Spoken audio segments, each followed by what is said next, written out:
Dili babag ang pagkabot sa pangandoy sa ato mga PDL mga nga katropa. Kini ang matud-an sa ato mga PDL nga 15 ka buok ang nagmalampuson karong adlaw nga migraduar sa ALS dinhi sa PGMP Malaybalay.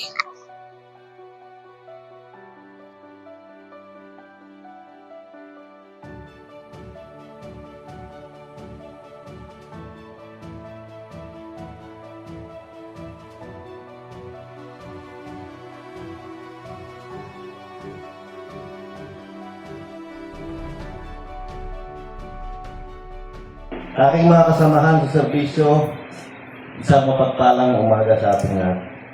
Hayaan niyo pong ipahayag ko sa ating mga nagsipagtapos ang aming taus-pusong pagbati sa inyong araw ng pagtatapos.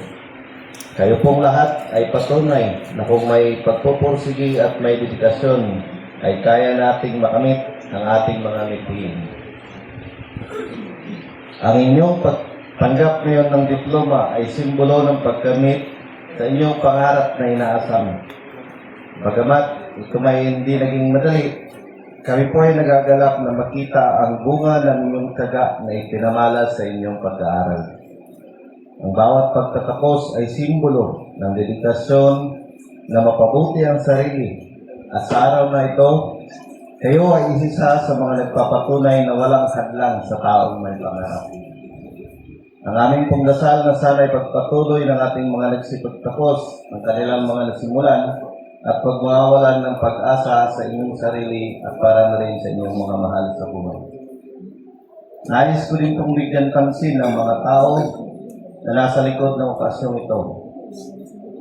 Sa mga magigiting nating ALS teachers at aking mga kabaro na sa araw-araw ay nagsilbing gabay ng ating mga estudyante, sa ating butihing mayor at ang local government, sa mga tagapangasiwa ng DepEd, hayaan niyo pong ipahayag ko ang aming taus-pusong pasasalamat sa inyong mga suporta na nagsilbing tulay upang tayo ay magkaroon ng ganitong programa sa araw na ito.